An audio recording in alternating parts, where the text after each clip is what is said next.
ओम शांति। 27/3/22 की अव्यक्त वाणी है। हेडिंग रूलिंग तथा कंट्रोलिंग पावर से स्वराज्य की प्राप्ति। आज बच्चों के स्नेही बाप दादा हर एक बच्चे को विशेष 2 बातों में चेक कर रहे थे। स्नेह का प्रत्यक्ष स्वरूप बच्चों को संपन्न और संपूर्ण बनाना है। हर एक में रूलिंग पावर और कंट्रोलिंग पावर कहाँ तक आई है, आज ये देख रहे थे। जैसे शरीर की स्थूल कर्मेंद्रियां आत्मा के कंट्रोल से चलती है, जब चाहे जैसे चाहे और जहां चाहे वैसे चला सकते हैं और चलाते रहते हैं। कंट्रोलिंग पावर भी है, जैसे हाथ पांव स्थूल शक्तियां हैं, ऐसे मन बुद्धि संस्कार आत्मा की सूक्ष्म शक्तियां हैं। सूक्ष्म शक्तियों के ऊपर कंट्रोल करने की पावर अर्थात मन बुद्धि को, संस्कारों को जब चाहे जहां चाहे जैसे चाहे जितना समय चाहे ऐसे कंट्रोलिंग पावर रूलिंग पावर आई है। क्योंकि इस ब्राह्मण जीवन में मास्टर ऑलमाइटी अथॉरिटी बनते हो। इस समय की प्राप्ति सारा कल्प राज्य रूप और पुजारी के रूप में चलती रहती है। जितना ही आधा कल्प विश्व की राज्य सत्ता प्राप्त करते हो, उस अनुसार ही जितना शक्तिशाली राज्य पद व पूज्य पद मिलता है, उतना ही भक्ति मार्ग में भी श्रेष्ठ पुजारी बनते हो। भक्ति में भी श्रेष्ठ आत्मा की मन बुद्धि संस्कारों के ऊपर कंट्रोलिंग पावर रहती है। भक्तों में भी नंबरवार शक्तिशाली भक्त बनते हैं, अर्थात जिस इष्ट की भक्ति करना चाहे, जितना समय चाहे, जिस विधि से करना चाहे, ऐसी भक्ति का फल, भक्ति की विधि, प्रमाण, संतुष्टता, एकाग्रता, शक्ति और खुशी को प्राप्त करते हैं। लेकिन राज्य पद और भक्ति के शक्ति की प्राप्ति का आधार यह ब्राह्मण जन्म है। तो इस संगम युग का छोटा सा एक जन्म सारे कल्प के सर्व जन्मों का आधार है। जैसे राज्य करने में विशेष बनते हो, वैसे ही भक्त भी विशेष बनते हो, साधारण नहीं। भक्त माला वाले भक्त अलग हैं, लेकिन आप ही पुजारी आत्माओं की भक्ति भी विशेष है। तो आज बाप दादा बच्चों के इस मूल आधार जन्म को देख रहे थे। आदि से अब तक ब्राह्मण जीवन में रूलिंग पावर कंट्रोलिंग पावर सदा और कितनी परसेंटेज में रही है, इसमें भी पहले अपनी ही सूक्ष्म शक्तियों की रिजल्ट को चेक करो। रिजल्ट में क्या दिखाई देता है?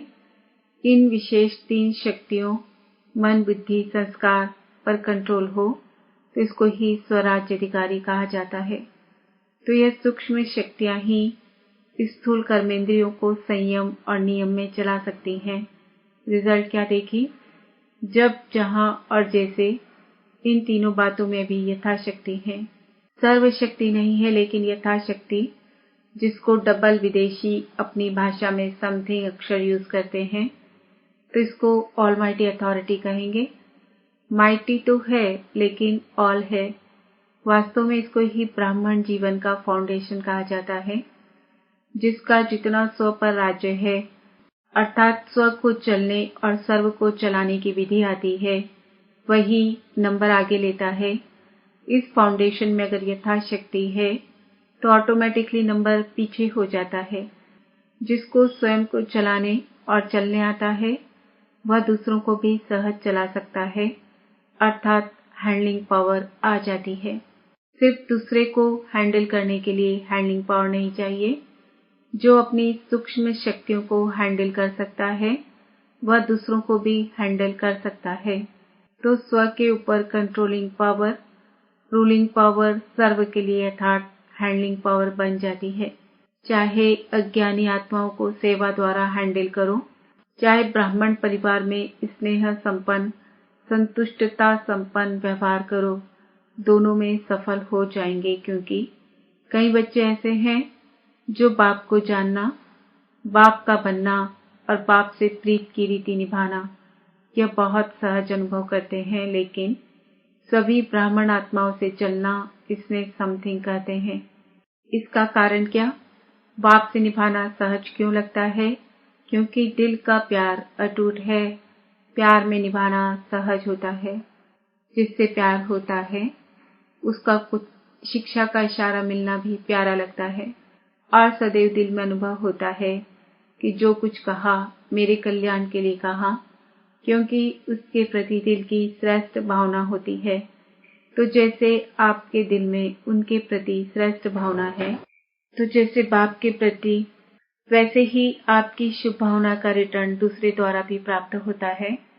जैसे गुंबज में आवाज करते हो तो वही आवाज लौटकर आपके पास आती है। तो जैसे बाप के प्रति अटूट, अखंड, अटल प्यार है, श्रेष्ठ भावना है, निश्चय है, ऐसे ब्राह्मण आत्माएं नंबरवार होते हुए भी आत्मिक प्यार अटूट, अखंड है। वैरायटी चलन, वैरायटी संस्कार देखकर प्यार करते हैं तो वह अटूट और अखंड नहीं होता है। किसी भी आत्मा के अपने प्रति व दूसरों के प्रति चलन अर्थात चरित्र व संस्कार दिल पसंद नहीं होंगे तो प्यार की परसेंटेज कम हो जाती है।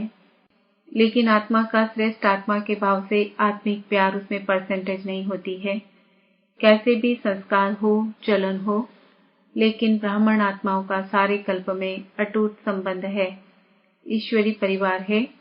बाप ने हर आत्मा को विशेष चुनकर ईश्वरी परिवार में लाया है। अपने आप नहीं आए हैं, बाप ने लाया है। तो बाप को सामने रखने से हर आत्मा से भी आत्मिक अटूट प्यार हो जाता है। किसी भी आत्मा की कोई बात आपको पसंद नहीं आती, तब ही प्यार में अंतर आता है। उस समय बुद्धि में यही रखो कि इस आत्मा को बाप ने पसंद किया है, अवश्य कोई विशेषता है तब बाप ने पसंद किया है।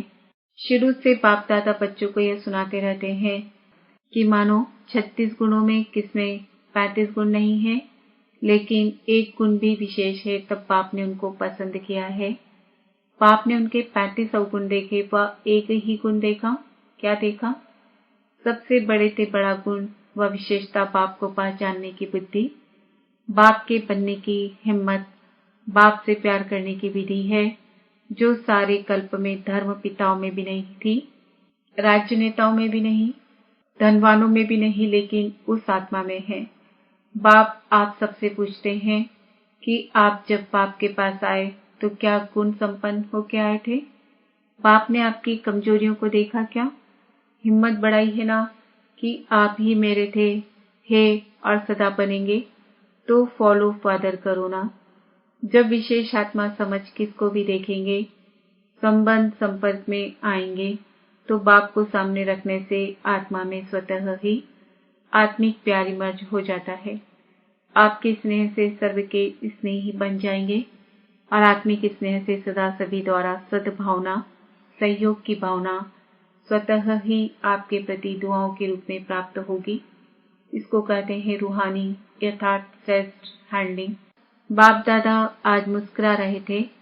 बच्चों में 3 शब्दों के कारण कंट्रोलिंग पावर, रूलिंग पावर कम हो जाती है। वह 3 शब्द है क्यों, क्या, चाहिए। ये 3 शब्द खत्म कर एक शब्द बोलो। वाई आए तो भी एक शब्द बोलो, वाह। वाट शब्द आए तो भी बोलो, वाह। वाह शब्द तो बोलना आता है ना, वाह पापा, वाह में और वाह ड्रामा। सिर्फ वाह बोलो तो ये 3 शब्द खत्म हो जाएंगे। उस दिन भी सुनाया ना कि बाप दादा ने कौन सा खेल देखा। आप लोगों का एक चित्र पहले का बनाया हुआ है, जिसमें दिखाया है योगी योग लगा रहा है, बुद्धि को एकाग्रचित कर रहा है, बैलेंस रख रहा है। बैलेंस की तराजू दिखाई है। जितना बुद्धि का बैलेंस करता उतना कोई बंदर आकर बैठ जाता। इन तीनों बातों के बंदर आ जाते हैं तो बैलेंस क्या होगा? हलचल हो जाएगी, बैलेंस नहीं रहेगा। तो ये 3 शब्द बैलेंस को समाप्त कर देते हैं, बुद्धि को नचाने लगते हैं। बंदर आराम से बैठ सकता है क्या? और कुछ नहीं हो तो पूंछ को ही हिलाता रहेगा। तो इसमें भी बैलेंस न होने के कारण बाप द्वारा हर कदम में जो दुआएं मिलती है, वह आत्मिक स्नेह कारण परिवार द्वारा जो दुआएं मिलती है उससे वंचित हो जाते हैं।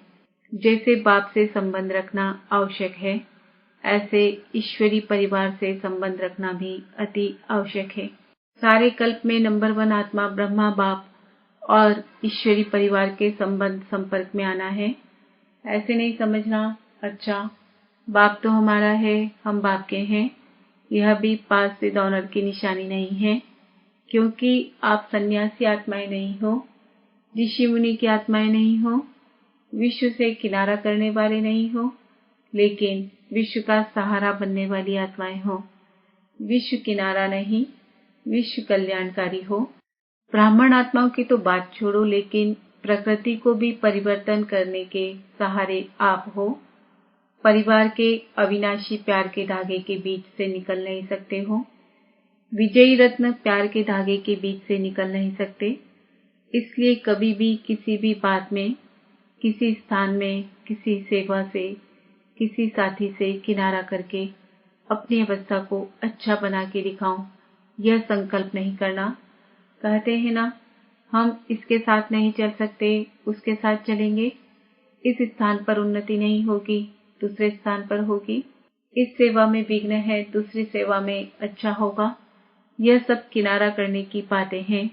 अगर एक बार यह आदत अपने में डाली तो यह आदत आपको कहाँ भी टिकने नहीं देगी, बुद्धि को एकाग्र रहने नहीं देगी, क्योंकि बुद्धि को बदलने की आदत पड़ गई। यह भी कमजोरी गिनी जाएगी, उन्नति नहीं गिनी जाएगी। सदैव अपने में शुभ उम्मीदें रखो, ना उम्मीद नहीं बनो। जैसे बाप ने हर बच्चे में शुभ उम्मीदें रखी, कैसे भी हैं, बाप लास्ट नंबर से भी कभी दिल शिकस्त नहीं बने, सदा ही उम्मीद रखी। तो आप भी न अपने से, न दूसरे से, न सेवा में, न उम्मीद, दिल शिकस्त नहीं बनो। दिल शाह बनो। शाह माना फ्रॉक दिल, सदा बड़ी दिल। कोई भी कमजोर संस्कार नहीं धारण कर लो। माया भिन्न भिन्न रूप से कमजोर बनाने का प्रयास करती है, लेकिन आप माया के भी नॉलेजफुल होना कि अधूरी नॉलेज है। यह भी याद रखो कि माया नए नए रूप में आती है, पुराने रूप में नहीं, क्योंकि वह भी जानती है कि यह पहचान लेंगे, बात वही होती है, लेकिन रूप नया धारण कर लेती है। समझा? अच्छा, टीचर्स माया के नॉलेजफुल हो, सिर्फ नॉलेज नहीं लेकिन नॉलेजफुल हो। बाप को पहचान लिया, सिर्फ यह नहीं सोचो माया को भी पहचाना है, माया को भी पहचानना है। अभी बंधन में बंध गई हो, वह कठिन लगता है, मीठा बंधन लगता या थोड़ा मुश्किल बंधन लगता। सोचते हो यहाँ तो बहुत मरना पड़ेगा, बाप के बन गए, अब फिर यह करना है, यह करना है, कहाँ तक करेंगे। अगर यह पता होता तो आते ही नहीं, ऐसा सोच चलता है। जहाँ प्यार है वहाँ कोई मुश्किल नहीं। पतंगा भी क्षमा पर कुर्बान हो जाता है, तो आप श्रेष्ठ आत्माएं परमात्मा प्यार के पीछे मुश्किल अनुभव कर सकती हो क्या? जब परवाना कुर्बान हो सकता है तो आप क्या नहीं कर सकती? जिस घड़ी मुश्किल अनुभव होता है तो जरूर प्यार की परसेंटेज में अंतर आ जाता है, इसलिए कुछ समय मुश्किल लगता है। अगर होवे ही मुश्किल तो सदा मुश्किल लगना चाहिए, अभी अभी क्यों मुश्किल लगता? परमात्मा और आपके बीच में कोई बात आ जाती है, इसलिए मुश्किल हो जाता है और परसेंटेज में फर्क पड़ जाता है। वह बीच से निकाल दो तो फिर सहज हो जाए। बाप दादा सदा कहते हैं, टीचर्स अर्थात सदा स्वयं हिम्मत में रहने वाली और दूसरों को हिम्मत देने के निमित्त बनने वाली। नहीं तो टीचर बनी क्यों? टीचर माना ही स्टूडेंट के निमित्त है। कमजोर को हिम्मत दे आगे बढ़ाने की सेवा के निमित्त हो। सफल टीचर की पहली निशानी यह होगी, वह कभी हिम्मतहीन नहीं बनेगी। जो खुद हिम्मत में रहता वह दूसरे को भी हिम्मत जरूर देता है। खुद में ही हिम्मत कम होगी तो दूसरे को भी नहीं दे सकेंगे। अच्छा, चारों ओर के हिम्मते बच्चे मदद बाप के अधिकार को अनुभव करने वाले, सदा स्वराज्य की शक्तियों को हर समय प्रमाण प्रयोग में लाने वाले, सदा बाप और सर्व आत्माओं के अटूट स्नेही, सदा हर कार्य में संबंध संपर्क में वाह वाह के गीत गाने वाले, ऐसे ऑलमाइटी अथॉरिटी बच्चों को बाप दादा का याद, प्यार और नमस्ते। हम बच्चों का भी बाप दादा को याद, प्यार, गुड मॉर्निंग, नमस्ते, ओम शांति। वरदान प्लान बुद्धिपन, सेवा के प्लान बनाने वाले यथार्थ सेवादारी भव। यथार्थ सेवादारी उन्हें कहा जाता है जो स्व की और सर्व की सेवा साथ साथ करते हैं। स्व की सेवा में सर्व की सेवा समाई हुई हो। ऐसे नहीं दूसरों की सेवा करो और अपनी सेवा में अलबेले हो जाओ। सेवा में सेवा और योग दोनों ही साथ साथ हो। इसके लिए प्लान बुद्धि बनाकर सेवा के प्लान बनाओ। प्लान बुद्धि अर्थात कोई भी बात बुद्धि को टच नहीं करे, सिवाय निमित्त और निर्माण भाव के। हद का नाम हद का मान नहीं, लेकिन निर्माण, यही शुभ भावना और शुभ कामना का बीज है। स्लोगन ज्ञान दान के साथ साथ गुण दान करो तो सफलता मिलती रहेगी। आज का सम्मान है, मैं आत्मा यथार्थ सेवादारी हूँ। ओम शांति।